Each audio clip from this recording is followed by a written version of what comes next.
या बातमीपत्राचे प्रमुख प्रायोजक प्लॅटिनम मॉल इंद्रधनु सोलापूर. सोलापुरातील सर्वात प्रतिष्ठित इंद्रधनु सोसायटीचा नवीन भव्य कमर्शियल प्रोजेक्ट आता रेल्वे स्टेशनच्या अगदी शेजारी शहराच्या मध्यवर्ती ठिकाणी.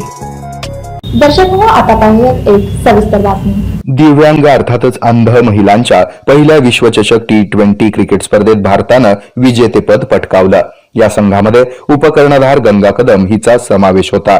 ती सोलापुरामध्ये विमानानं रविवारी दुपारी 2 वाजता येणार आहे. सोलापूर विमानतळावर भैरूरतन दमाणी अंधशाळेच्या वतीनं तिचं स्वागत करण्यात येणार आहे. विमानतळापासून ते दमाणी नगरपर्यंत भव्य रॅली काढण्यात येणार आहे. भैरूरतन दमाणी अंधशाळेमध्ये या रॅलीची सांगता होणार आहे. तरी सोलापुरातील क्रीडा प्रेमींनी उपस्थित राहून तिला प्रोत्साहन द्यावं असं आवाहन तिचे प्रशिक्षक राज शेळके यांनी केलं.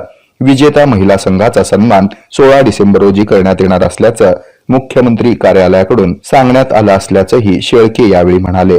चॅनलला लाईक करा, शेअर करा, सबस्क्राईब करा.